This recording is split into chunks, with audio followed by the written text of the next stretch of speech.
They called it the White Death, and the name wasn't poetry. It was a warning. In the winter of 1886, the Great Plains did not simply turn cold, they locked shut.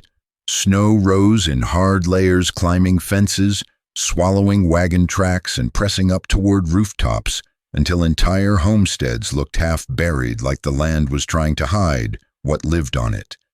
The thermometer didn't dip for a dramatic moment and recover. It stayed below zero for weeks, then months, as if warmth had been erased from the rules of the world. Back then, survival had nothing to do with convenience. There was no glowing screen that could summon supplies, no insulated pantry built by someone else's hands, no quiet assurance that trucks would keep moving no matter what the sky decided. Survival was a relationship with materials, earth, stone, wood, wind, and with the invisible laws they followed. People learned quickly that heat is not just produced. It is held protected, rationed, and guided. A family that understood where warmth hides could outlast a family that only knew how to chase it. If you were a teenager like Laura Ingalls Wilder, you remembered the small sounds that proved life was still fighting a father's axe, chipping ice from the noses of cattle so they could breathe the brittle crack of frozen metal, the soft panic in an animal's breath when air itself felt sharp. And if you were in the Medicine Bow Valley in 1874, you remembered how fast mercy disappeared. The wind hit like a freight train and the temperature crashed to 43 below in 2 hours, so quickly that the world felt ambushed, not weathered. This is what deep roots truly means. Not nostalgia, not aesthetic. Practical knowledge passed hand to hand when no one could afford mistakes. Tonight we go back to that hard wisdom, to the grit and grease of our ancestors, and to one woman in particular, a widow named Margaret Brennan, who built a fortress of stone when her neighbors insisted timber was the only sensible choice. While others patched and prayed against the wind, she made the cold fight for every inch. And through her story, we'll learn 7 budget ways they stored their lifeblood, the harvest, using nothing but sweat, local materials, and ancestral logic.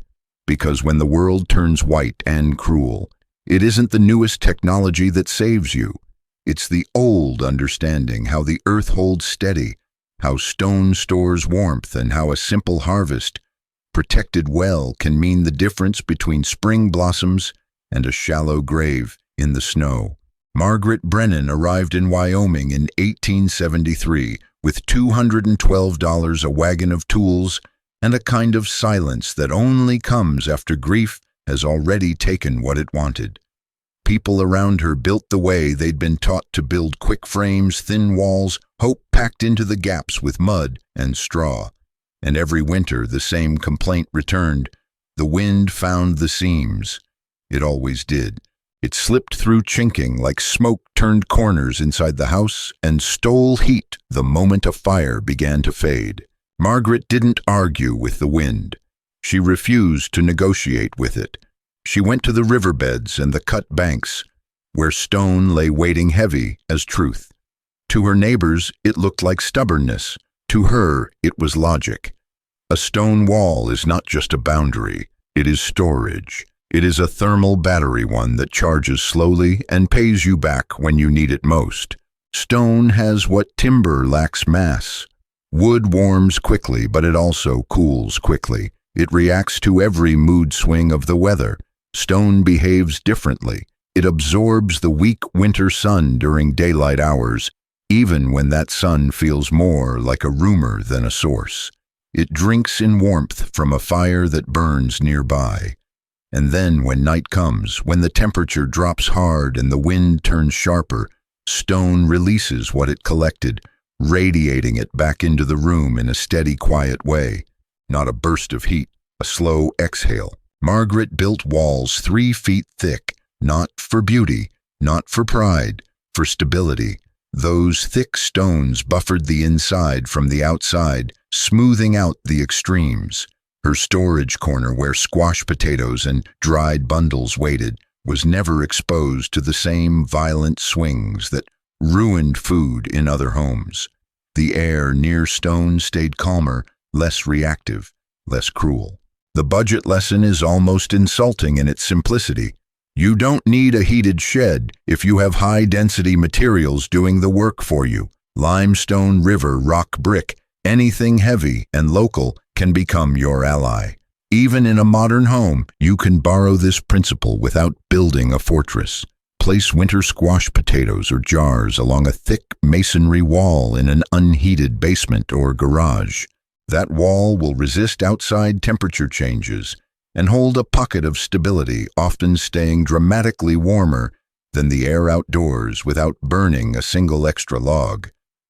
When fuel is scarce, the smartest heat is the heat you never have to replace. In the Medicine Bow blizzard of 1874, some of Margaret's neighbors learned too late that a house can look solid and still be hollow. The wind didn't care about paint or pride. It found every thin board and every careless seam, and it turned bedrooms into iceboxes. But beneath Margaret's stone structure, something different was happening. While the air above ground raged and plunged, her root cellar held steady at around 38 degrees, like the earth itself had decided to keep one small promise. That steadiness wasn't luck, it was depth. Out on the plains, people quickly learned the language of frost. They measured it the way sailors measure tides because it told them where safety ended. In Wyoming, the frost line can reach 4 feet down, sometimes more. Above that line, the ground is a battlefield, freezing, thawing, shifting, cracking. Below it, the earth becomes remarkably calm.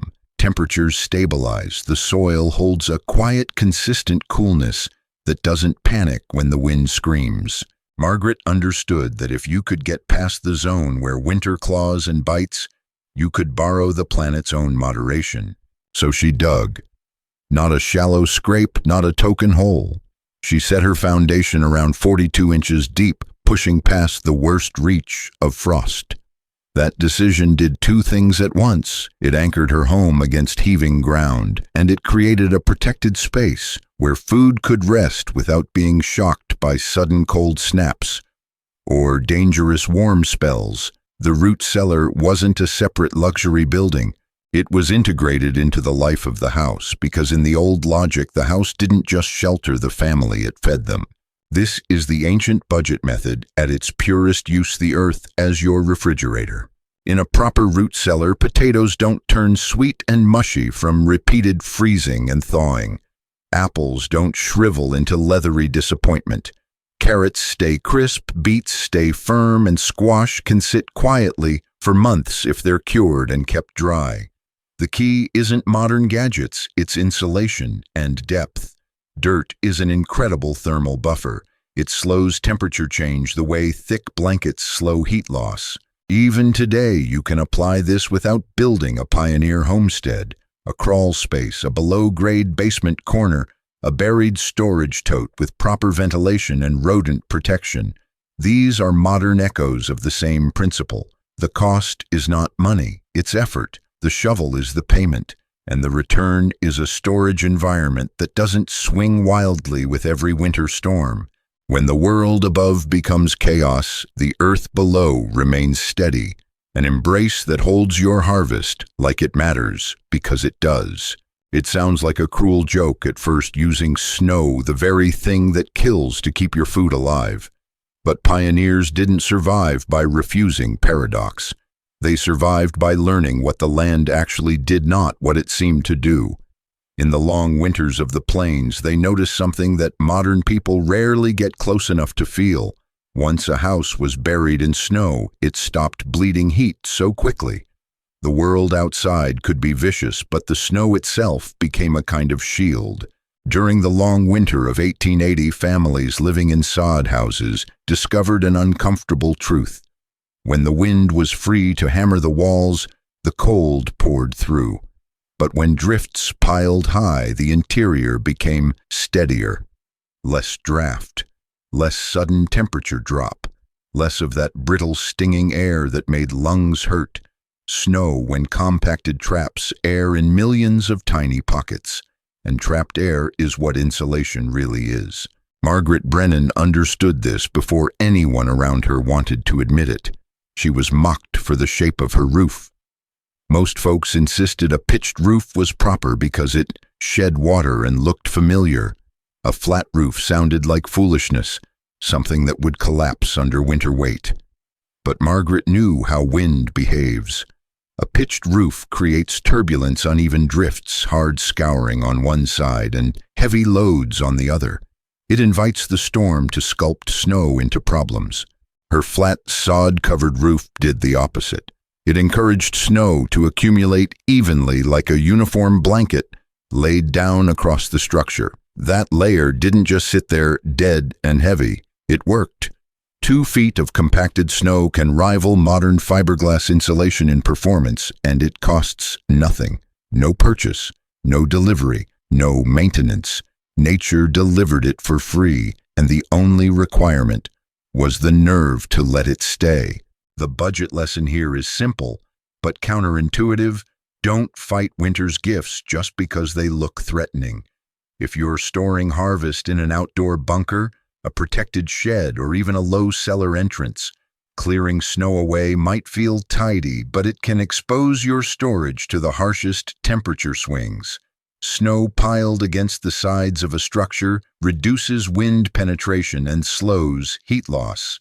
It keeps the interior from reacting violently to every cold snap, which is exactly what causes freezing, damage, condensation, and rot. Of course, you still respect weight and safety. You don't ignore structural limits, but you learn to work with the blanket instead of stripping it away. In a world that wants you to buy insulation in plastic rolls, the prairie taught a quieter lesson. Sometimes the best protection arrives as a storm, and sometimes the smartest move is to let the white blanket settle and do its job. What Margaret Brennan practiced on the plains was not isolated genius. It was a pattern that shows up wherever people have lived, close to hardship long enough to stop pretending the climate will be polite. You can cross an ocean step into rural China and find a different landscape, but the same ancestral logic.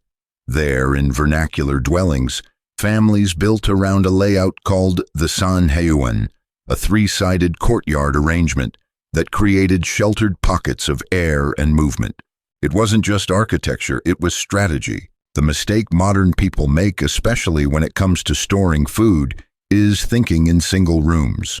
One door, one space, one temperature. But older cultures understood that the worst damage often comes from transitions, not extremes. A storage area doesn't fail only because it's too cold or too warm. It fails because it swings, because it warms rapidly during a sunny afternoon, then crashes at night, then warms again. Those constant shifts wake up mold, soften skins, and turn sturdy produce into rot. So they built buffers. In the Sanheuan approach, you don't place your most valuable supplies at the mercy of the open wind.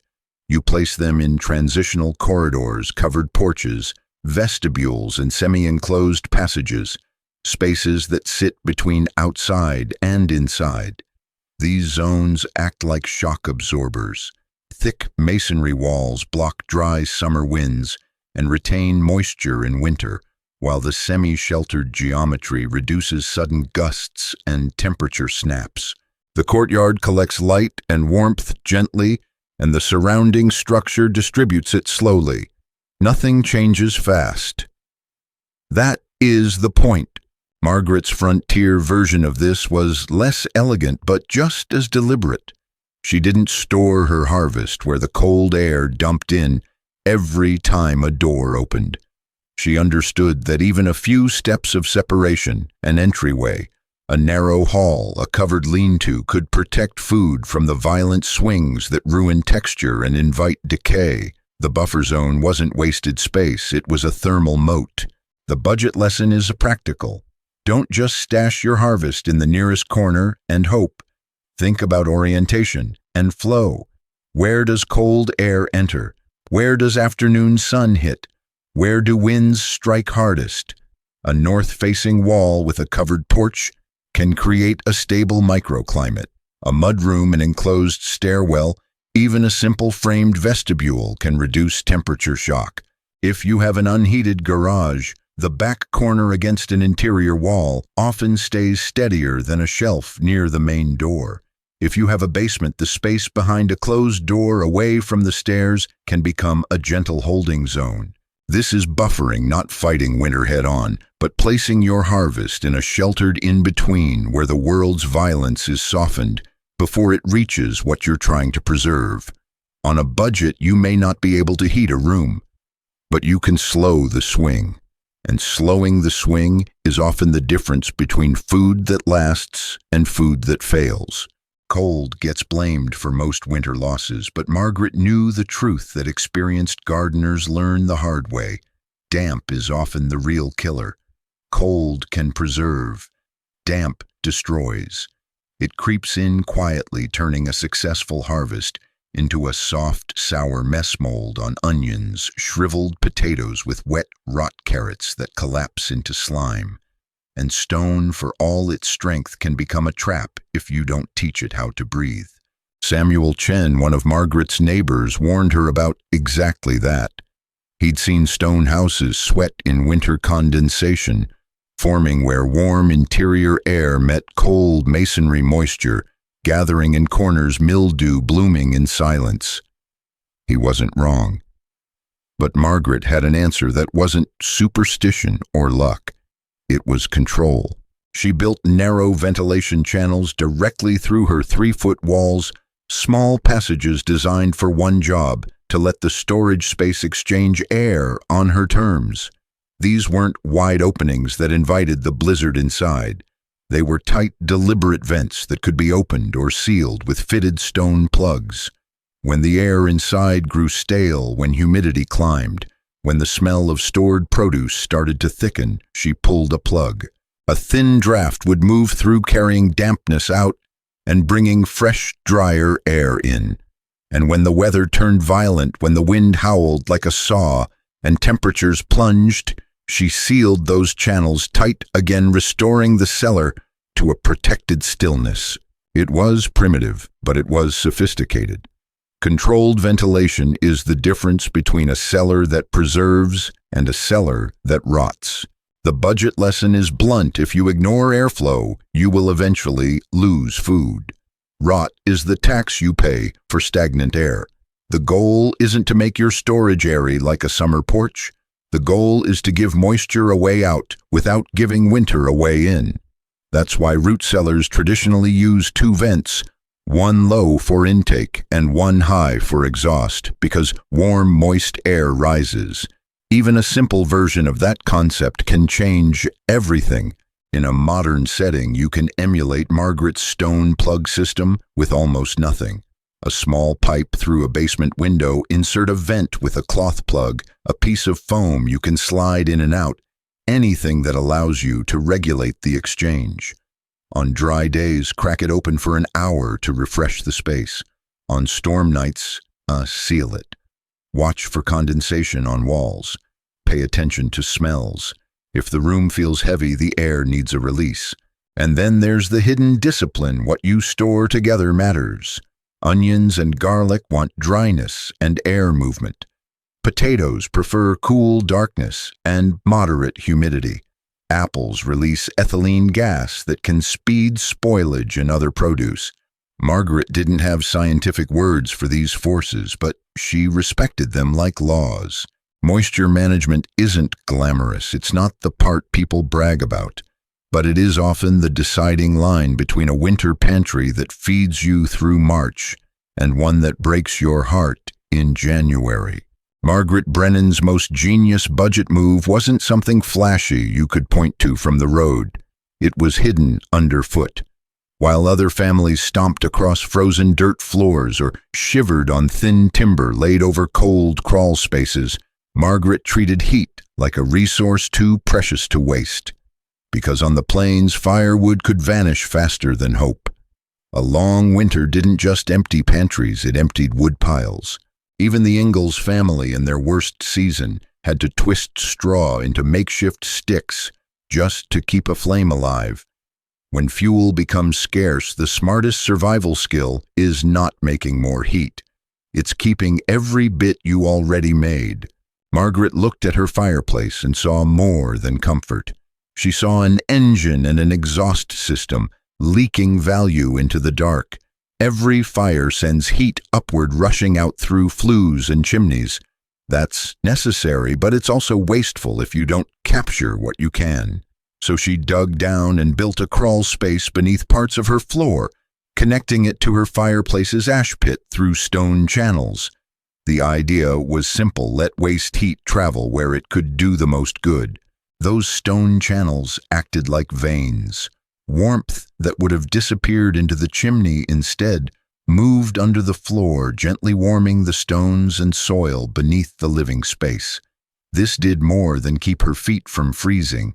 It stabilized the entire microclimate inside the home, especially in the storage zone. A slightly warmer floor meant less condensation on cold surfaces, less sudden humidity spikes, and fewer brutal swings that made root vegetables suffer. The room didn't become hot. It became balanced, and balance is what preserves food. This is radiant heat in its oldest, most practical form. Not a modern luxury, but a survival technology built from whatever was on hand. The budget lesson is to maximize every BTU. If you heat a space even modestly, you should ask, where is that heat going when it leaves the stove? What surfaces are quietly absorbing it? What walls, floors, and corners are losing it? You don't need to build stone channels under your house to apply the principle. You can use adjacency and thermal pathways. If you have a wood stove, the wall behind it and the chimney stack above it become natural radiators. A storage room next to that chimney will often stay above freezing, even when the rest of the building is cold. A shelf along the masonry near the flue can hold jars without the risk of freezing. A pantry placed on the interior side of the stove wall benefits from slow, constant radiant leakage heat that escapes in a controlled way simply because heat always seeks to move. Margaret's insight was that warmth doesn't have to be direct to be useful. It can be borrowed. It can be redirected. It can be captured in stone and released slowly where it matters. In winter, your best fuel is not always what you burn. It's what you refuse to waste. The final lesson Margaret Brennan left behind wasn't built from stone or dug from earth. It was built from people.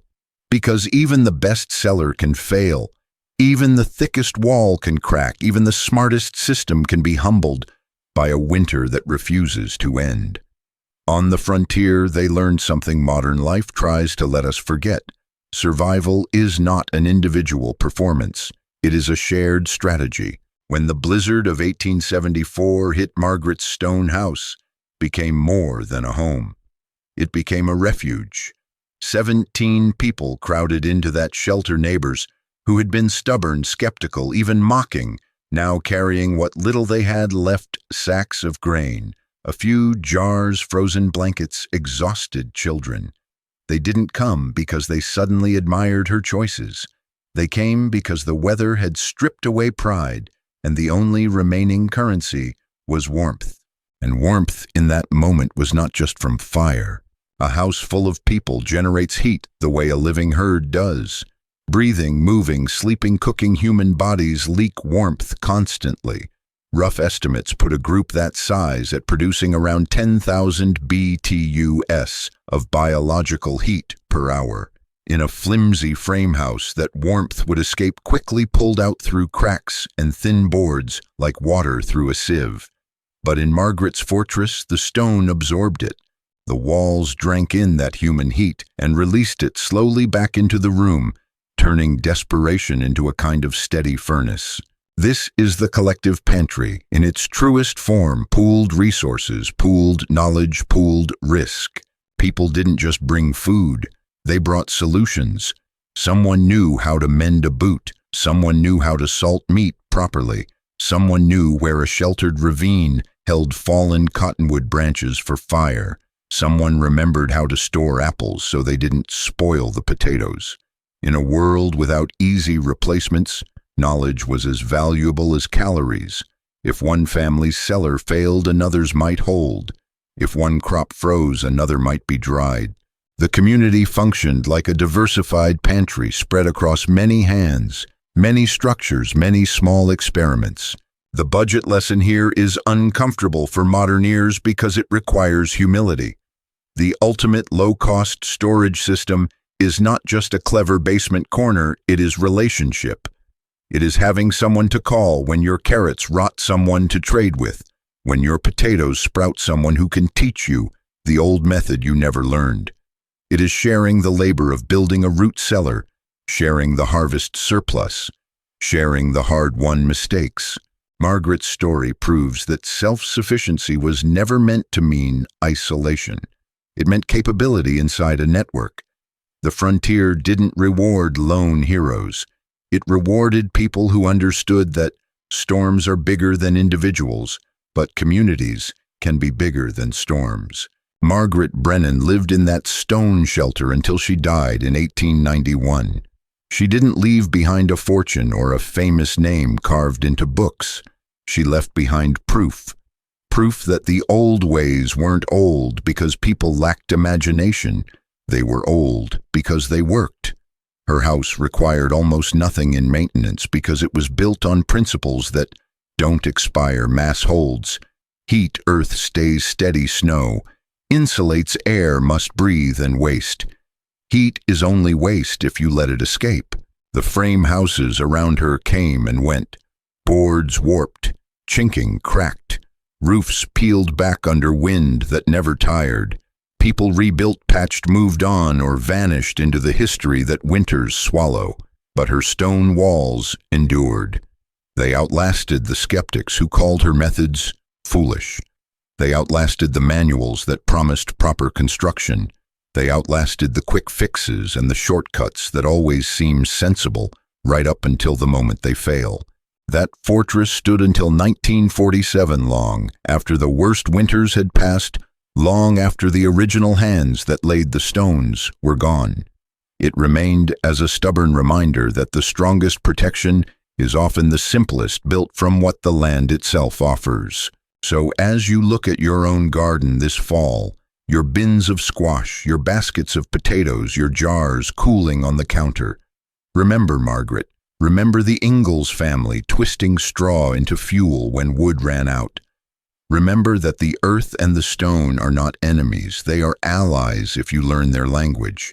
You don't need expensive systems to keep food alive. You need stability. You need patience. You need the willingness to build for the kind of weather that doesn't care about comfort. Deep roots are not just about plants. They are about people, about the quiet endurance that comes from planning ahead, from storing what you grow, from refusing to let a season of abundance become a season of waste. The world can turn white. The wind can howl. Prices can rise. Shelves can empty. But the ancient truth remains: what you can preserve, you can survive on. We come from a line of people who didn't just scrape by. They adapted. They learned. They made shelter and storage out of nothing but conviction and hard hands. Keep your roots deep. Keep your walls thick. And keep the fire burning, whether that fire is a stove in the corner, a shared skill in your community, or the stubborn decision to live a little more prepared than the world expects.